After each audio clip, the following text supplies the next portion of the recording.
Don't worry, y'all. Only 6 more weeks and you'll get everything that you wish for. You are Locked On Panthers, your daily Carolina Panthers podcast. Part of the Locked On Podcast Network. Your team every day.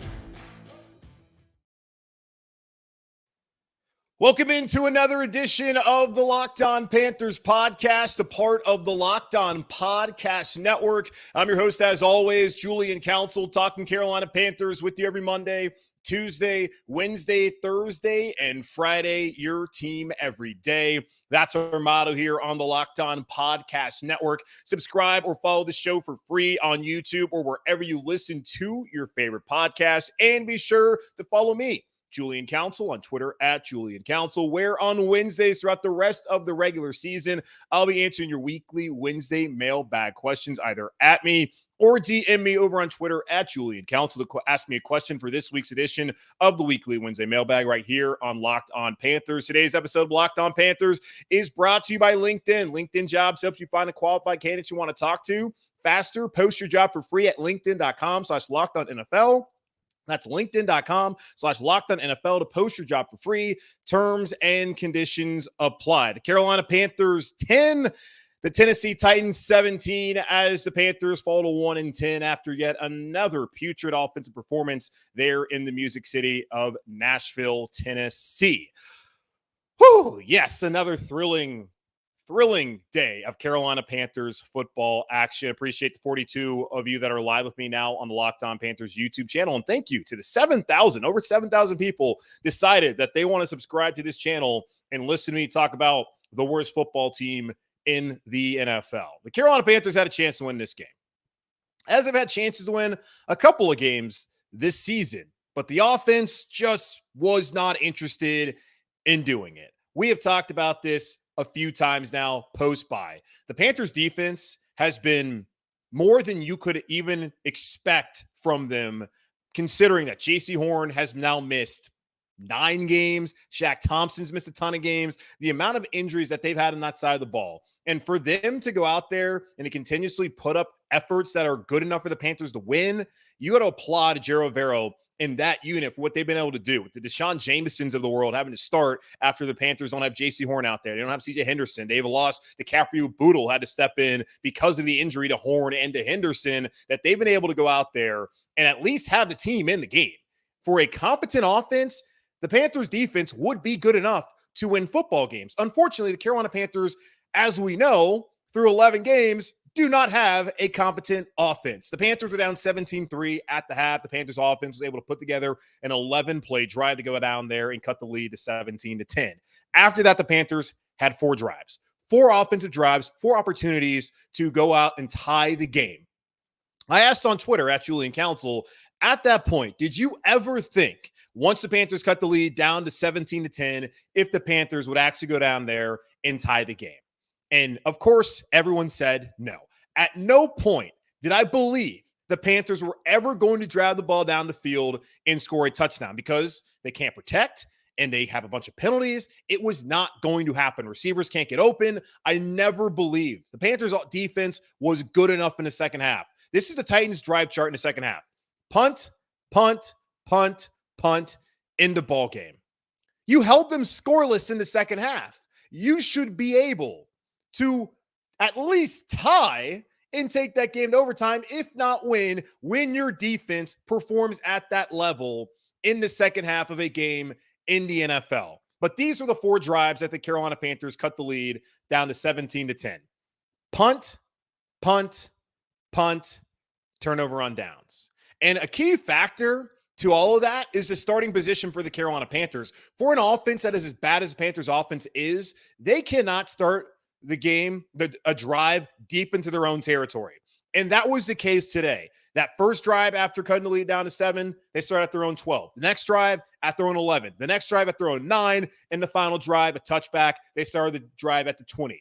And in none of those drives did they move the ball down the field and threaten to score on the Tennessee Titans. Not even a field goal was threatening in any of those 4 drives. And honestly, tip of the cap to Ryan Stonehouse, who's the Titans punter. He averaged a punting distance of 53.8 today. He might have been the player of the game. The Panthers started drives on their own 20, 21, 4, 20, 10, 33, 12, 11, 9, and 20. And the only drive where they scored was, you guessed it, on their own 33, when they had the best field position of the day, and that was because of a kickoff. The Carolina Panthers offense is beyond repair. It's completely broken. The Carolina Panthers offensive coaching staff will not be here this time next year or in a couple of weeks. They're all going to be gone. We can sit here. We can talk about it. It's over. It's over for them, man. It's just so disappointing considering all the hype going to the season about what this offense potentially could be compared to what we've seen the last couple of seasons. And then now looking at it after 12 weeks of the season and through 11 games and seeing it's the worst offense in the NFL by far. And the funny thing too about this game, despite how bad the offense was only putting up 10 points, the difference in the game really came down to a fumble because the offensive line can't protect. Ike Ekwonu gets absolutely whipped by Arden Key. Arden Key sacks Bryce Young. Bryce fumbles. Titans turn that into 7 points, score a touchdown. Then before the half, I don't know what the hell Frank Reich thought his offense was going to do. He was watching a unit that so far had only put up 3 points, that hadn't moved the football really at all during the day, and they could not protect Bryce Young. So he decided, okay, before the half, let's try and get some points. They called a timeout on second down. After, for really a first down of reception, they called a timeout. Second down was an incompletion. So they had 2 timeouts remaining. There is a 3rd and 2 on their own 18 with 38 seconds left in the game. In that situation, with 2 timeouts remaining, you run the football.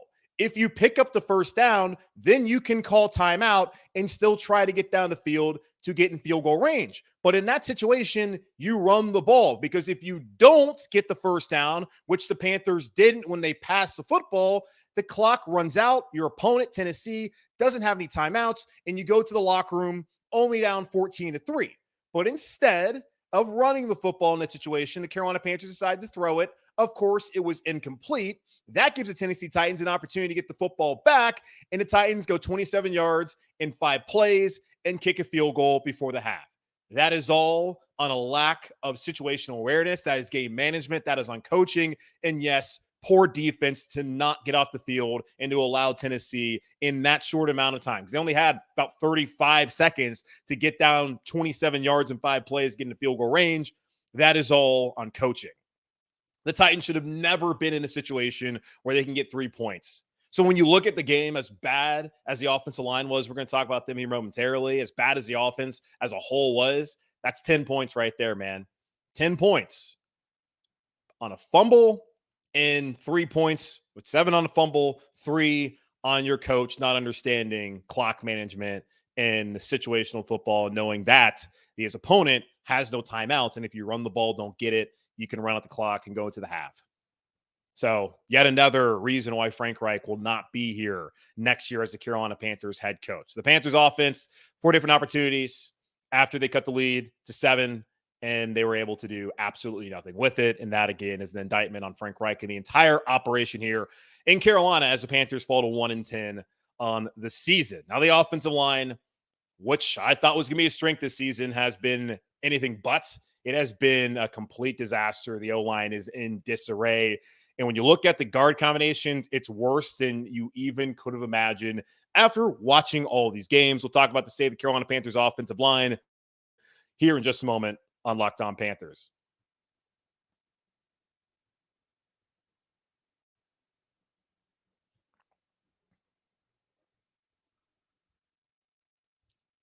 These days, every new potential hire can feel like a high-stakes wager for your small business. You want to be 100% certain that you have access to the best qualified candidates available. That's why you have to check out LinkedIn Jobs. LinkedIn Jobs helps you find the right people for your team faster and for free. It's so easy to create a free job post on LinkedIn Jobs. When you do, make sure to add the purple hashtag hiring frame to your LinkedIn profile to spread the word that you're hiring. Simple tools like screening questions make it easy to focus on candidates with just the right skills and experience so you can quickly prioritize who you'd like to interview and hire.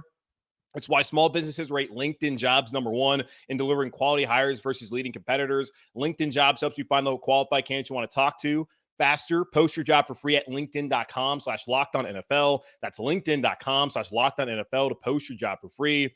Terms and conditions apply. This show is sponsored by BetterHelp.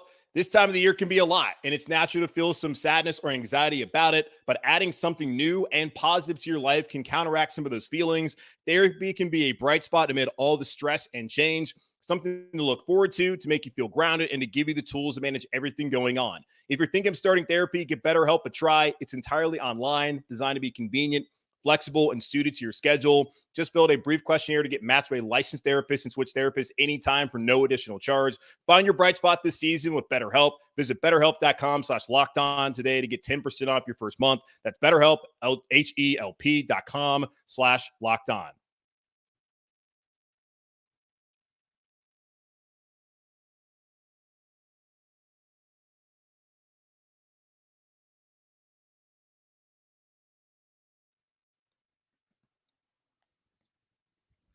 Shout out to the 110 people here live with me on the Locked On Panthers YouTube channel. Again, after every Carolina Panthers game, I am live here on YouTube breaking down the Panthers' loss because the Panthers do not win games here in 2023. Unfortunately, as they're now 1-10, losing 17-10 on the road in Tennessee. An offensive performance that was yet again embarrassing. A defensive performance that should have been good enough for most teams in the NFL.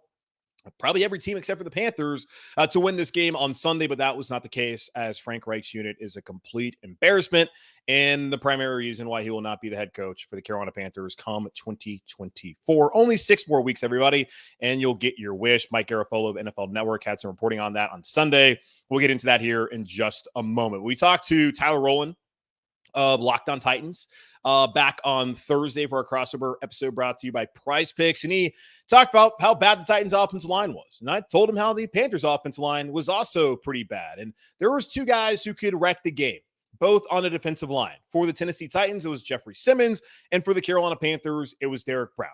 And well, Jeffrey Simmons was the best player on the field on Sunday, and he is probably the main reason the Tennessee Titans won this football game, aside from their punter, Ryan Stonehouse, who put the Carolina Panthers in adverse situations all day long. Simmons was a monster.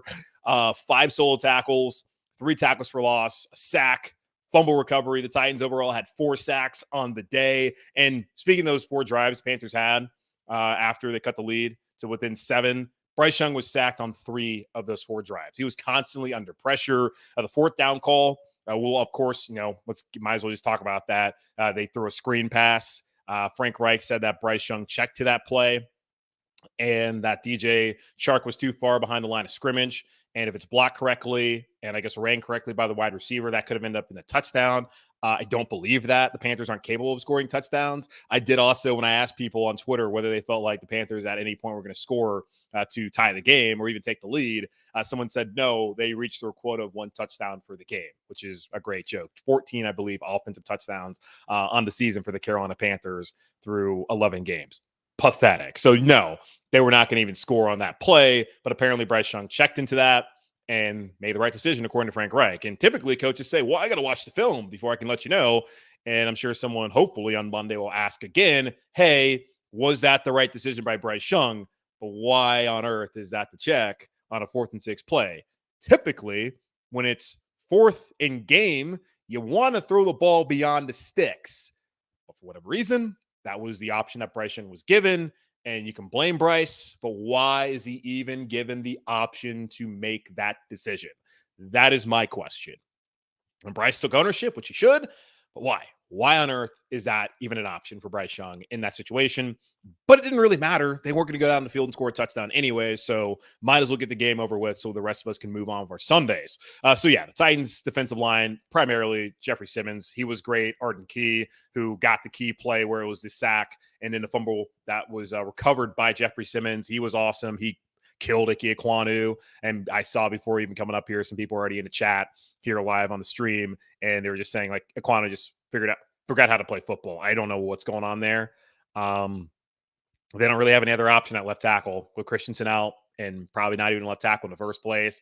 They can go to David Sharp. I don't know how that's going to be any better. I guess they could try Ricky Lee.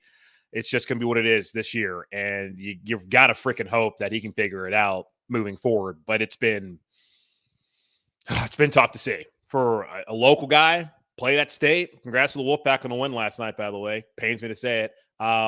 He's regressed, and that is just unacceptable for a player who really looked like he was going to finally be that foundational piece shot at left tackle. That has not been the case. Nico Autry also for the Titans, he played well. They just destroyed the Panthers, and that was really the difference. Their defensive line beat up on a bad offensive line, where the Panthers' defensive line did not do the same. Just where has Shai Tuttle been this season? Where's Deshaun Williams been this season?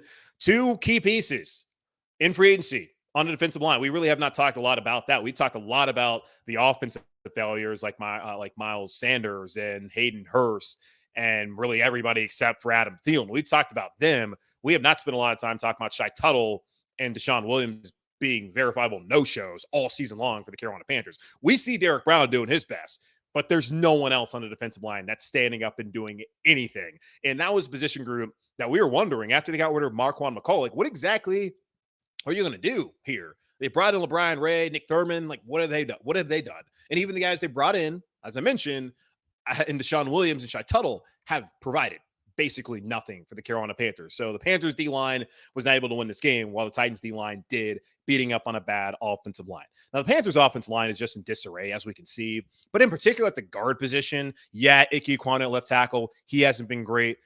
Bradley Bozeman at center, he hasn't been great. Taylor Moton probably had an off year. He's still been better than everyone else that's suited up on the O-line, and that's really a low bar, and that kind of has been the case here throughout his career in Carolina, as he's been the only constant, and was a player who's deserving of the contract he was given. Will be interesting to see what the Panthers do with him moving forward, as there's some serious cap ramifications. They do decide to move off of him come the off season, but the rest of the unit, man, at guard, it's been a disaster.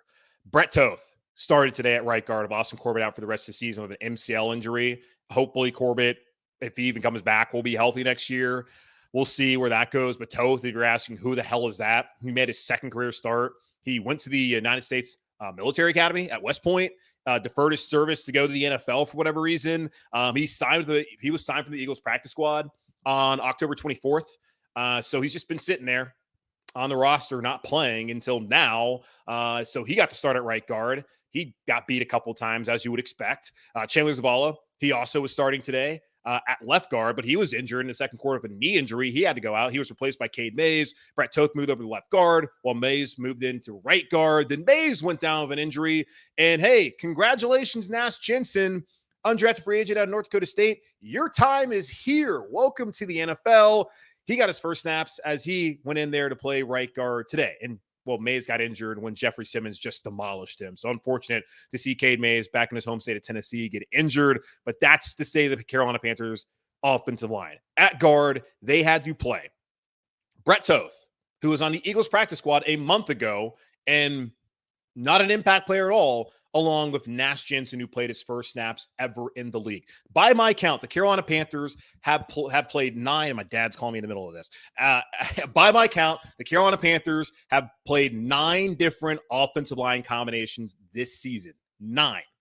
Brady Christensen and Chandler Zavala and Cade Mays, Zavala and Throckmorton, Calvin Throckmorton and Austin Corbett, Chandler Zavala and Austin Corbett, Zavala and Brett Toth. And then because of injury, those are the starting ones. And because of injury, they've had to play Throckmorton and Mays together, Toth and Mays together, and Toth and Jensen together. 9 different guard combinations.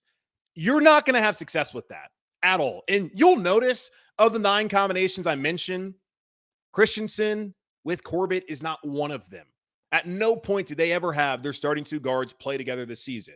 And when that is the case, you are set up for failure. And this is not to be an excuse. It's just a reality. When you have to start 9 different guys, including a rookie in Zavala, a second-year player in Cade Mays, a experienced player in Throckmorton who you got off of waivers, also a first-time player in Nash Jensen today, Toth, who was signed off a practice squad and only had 1 career start to his name until this afternoon, you're just not going to have success. You're not going to be able to run the football, which they could not do today. You're not going to be able to protect Bryce Young, which, again, they were not able to do today. Like, at least with the guards, there was somewhat of a reason. I can't explain to you why Ike Ekwonu has played the way he's played this season. I can, in a way, explain to you why Bradley Bozeman has played this way because of, well, the 9 different combinations at guard next to him this season. You need continuity on the offensive line, as we saw 2 years ago in 2021 when they started 13 different combinations, 17 games. Brutal offensive line. Could not run the ball effectively, could not protect whoever the quarterback was. When you're not healthy, you're not able to get the continuity, and this is what we see. But even with that, they missed the evaluation of Chandler Zavala so far. He has not been good. Cade Mays so far, that they've missed on that evaluation. Throckmorton, okay, whatever in a way, because they got him off waivers. Made sense to get a veteran player. They never wanted him to play a key role. It's just unfortunate that was the case because they didn't even expect him really to come in and be the starter until Corbett came back. That was Zavala. So they missed on Zavala so far. They missed on Mays so far. And then, hell, you're playing a guy at the practice squad, Brett Toth, because of injuries. And you're also playing a guy in Nash Jensen because of injuries. So, yeah, they've missed on their evaluations. They've had to throw guys out there that they never planned on playing. But all of it's just been a disaster. And that has played into the lack of development from Bryce Young through his first 10 starts of his career here in the NFL. So the Titans, they laid waste to a bad offensive line. The Panthers could not do that, and I'm not trying to blame the defensive line at all. It's just that was really large part the game today.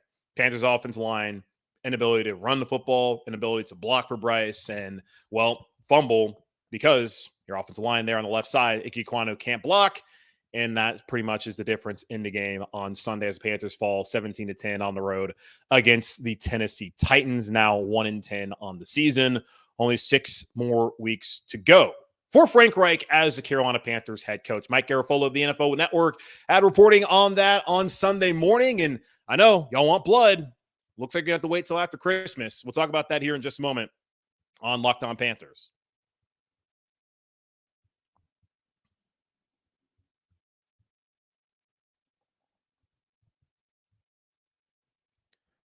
Prize Picks is the most fun you'll have, winning up to 25 times your money this football season. You just select 2 or more players, pick more or less under projected stats, and place your entry. With the basketball season here, you can now pick combo projections across football and basketball with the Specials League, a league created specifically for combo projections that include 2 or more players from different sports or leagues. For example, LeBron James, you can have him, and you can have Travis Kelce at a 10.5 combo of 3-pointers made and receptions. And if you get that, you can win 25 times your money. Prize Picks is really simple to play. You make your picks and submit your entry in less than 60 seconds. It's that simple, y'all. Quick withdrawals, easy gameplay, and an enormous selection of players and stat types are what make Prize Picks the #1 daily fantasy sports app. Go to prizepicks.com/LockedOnNFL and use code LockedOnNFL for your first deposit match up to $100. That's prizepicks.com/LockedOnNFL and use code LockedOnNFL for a first deposit match up to $100.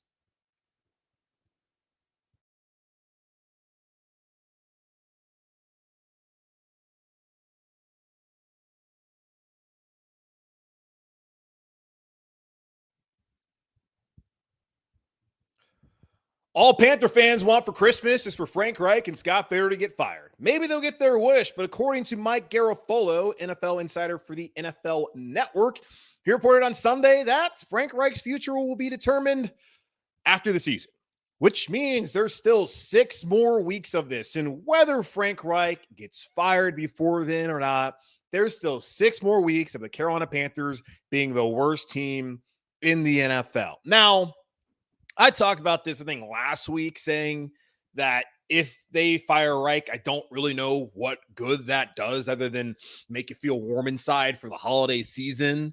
Like they're 1-10. The offense sucks. The offensive line is in complete disarray, as we just went over. Getting rid of Frank Reich's not going to change the fact that their offensive line with the guard position has been just ravaged by injuries. Like, okay, cool. You change them out. Those guys are still not going to be able to block. Thomas Brown, maybe he calls plays. I don't know. It's the offense that he developed with Frank Reich.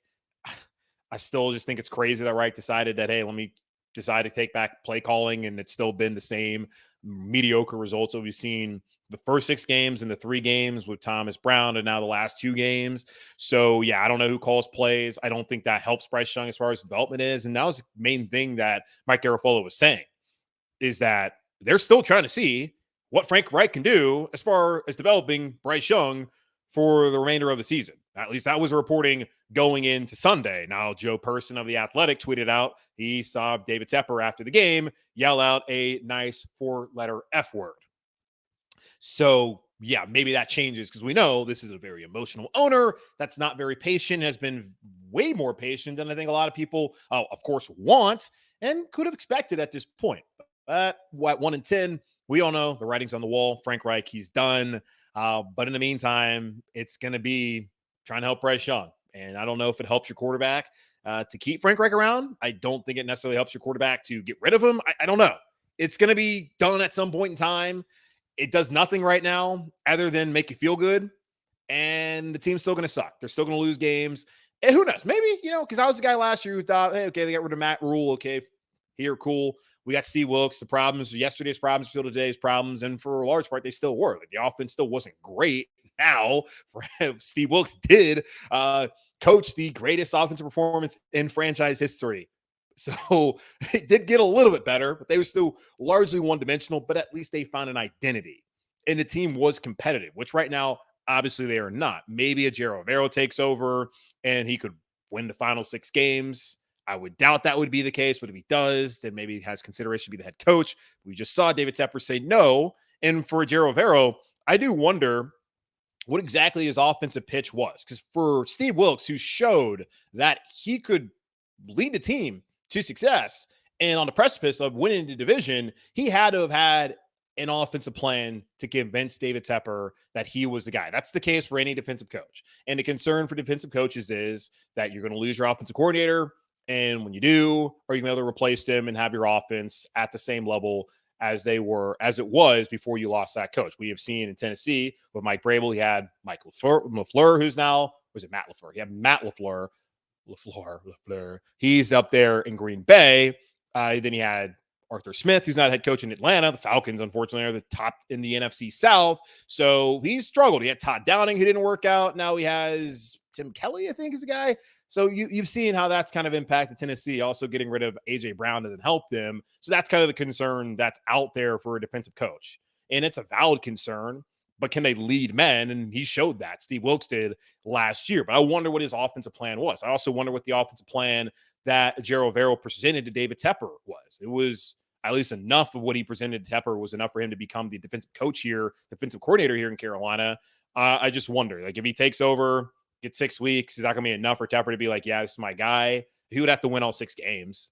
Maybe 5-1's enough. I don't know. We've already seen that Tepper is already cool with passing over the interim. Interim coach in soccer didn't work out for him. Passing on the interim here in football didn't work out for him. I mean, everything Tepper does doesn't work out for him as far as the football and soccer, or really football and football teams here in Charlotte. So we'll see. But Garafolo is saying from the NFL Network that Frank Reich's future will be determined after the season. We know what his future is. His future is not as the Carolina Panthers head coach. And that was really always the future for Frank Reich. Let's be honest. Eventually, he's not going to be the Carolina Panthers head coach. But it came a lot quicker than we had hoped. And maybe would have thought back in January when he was hired here in Carolina. So no changes are forthcoming. You're unfortunately not going to get this under your tree this Christmas, it sounds like. Maybe Scott Fitter. He didn't say anything about Scott Fitter. Garafolo didn't. And someone had asked me that apparently a bunch of Panther scouts have not been at some of the big college football games. And was that a tell that the Panthers front office is basically know they're gone or quitting? I don't think they're quitting on their jobs. They don't have a first-round pick. That's my guess. They don't have a first-round pick. So it's not like any of the top players that are out there they're going to be able to get. So maybe they're not overly concerned about me. I mean, I don't know. I have no idea. I just saw that in my DMs, and I haven't really kind of fact-checked to see what games they've been to. They're doing their work as on the scouting side. They're not doing a good job, as we've seen, because this is a poorly constructed roster. But I don't really think they're just giving up on their jobs right now. Maybe they are, but I would doubt that would be the case. So yeah, no changes forthcoming as far as the head coach right now. And I'm sure Frank Reich will come back on Monday and say, yeah, no staff changes, y'all. No staff changes. Keep asking, no staff changes. There will be staff changes. It will be the entire staff. Maybe the defensive staff stays around since they're under contract. That would be nice to see. But Ejiro Evero, man, he should be interviewing for head coaching jobs to be able to do what he's done with this defense. And I write it down during every game at the beginning of the game. The injured defensive starters. J.C. Horn has missed 10 games. Shaq Thompson's missed 9. Xavier Woods has missed 3. Von Bell has missed 3. Justin Houston has missed 4. Brian Burns missed 1. Marquise Haynes has missed 9. And that defense went out there and only gave up 17 points today. And one of them was a sudden change where they haven't been great in those situations at all this season. And that is certainly not a good look for a defense at all. But that's not necessarily, I mean, it's in scoring range anyways. But they've been good after the bye. And they've had a ton of injuries. And that's what they're putting up. So Ejiro Evero deserves a chance to be a head coach in the NFL. And this is a pretty good resume that he's built with the rash of injuries on the defensive side of the ball. Maybe he gets an opportunity to be the interim here. Maybe he can be the head coach here one day. I'm not going to get my hopes up there, and I don't necessarily know if that's what I want. And anyways, just going to let things play out. But yeah, it's going to happen soon enough. And for me, content-wise with the podcast, look, I got 6 more weeks of the NFL season. This is the easiest time it is. If they're going to fire Frank Reich, I'd rather it be on Black Monday. Just do it in 6 weeks. Give me something to talk about then. Don't do it now because I already have things I can talk about. A bad football team. Do it in 6 weeks. Selfishly, that's what I want. I don't think it's going to matter either way if they fire him now. So just wait for content's sake. Wait. And as far as the development of Bryce Young, 18 of 31, 194 yards, 76.5 passer rating. No touchdowns, no interceptions, but he did have the fumble. Just not good enough. Bryce wasn't even really bad today. It's just he doesn't have a chance. Adam Thielen was double teamed. Great defensive strategy by the Titans. Panthers have one guy that can beat you. Well, in a way, because Panthers aren't winning games anyways, but theoretically they have one guy that could beat you, and it took that guy away. Mingo, God, he can't make any plays at all. It's just nothing's been inspiring about this draft class that they brought in. Zavala, uninspiring. Johnson went out with a elbow injury, uninspiring. Mingo, uninspiring. And then Jamie Robinson, don't even see him on the field. So there's other guys who are coming in like Boodle, like Deshaun Jameson, who are getting opportunities. Alex Cook are getting opportunities. And Jamie Robinson, who they drafted in the 5th round, is not out there playing. Another reason why this front office, in particular Scott Fitter, will not be here come 2024. That's going to wrap up this edition of the Locked On Panthers podcast, part of the Locked On Podcast Network, hosted by yours truly, Julian Council. Again, y'all, make sure to subscribe and follow the show for free over on YouTube or wherever you listen to your favorite podcasts. And thank you to 182 of you that are here live right now and all the folks that have come through on this post-game podcast. Talking about the Carolina Panthers 17-10 loss here on YouTube. And also, guys, make sure to follow me, Julian Council, on Twitter, at Julian Council, where on Wednesday I'll be back to answer your weekly Wednesday mailbag questions. Going to continue doing that throughout the rest of the regular season. So 6 more weeks. Then after that, going to move it over to Friday, as I expect that first week, fingers crossed, if they wait, will be a very busy week talking about Frank Reich and Scott Fitter no longer being here in Carolina. So I'll answer all your questions that Friday once the offseason begins here in Carolina. But in the meantime, be safe, be happy, be whole as always. Keep pounding, and I'll talk to y'all on Tuesday.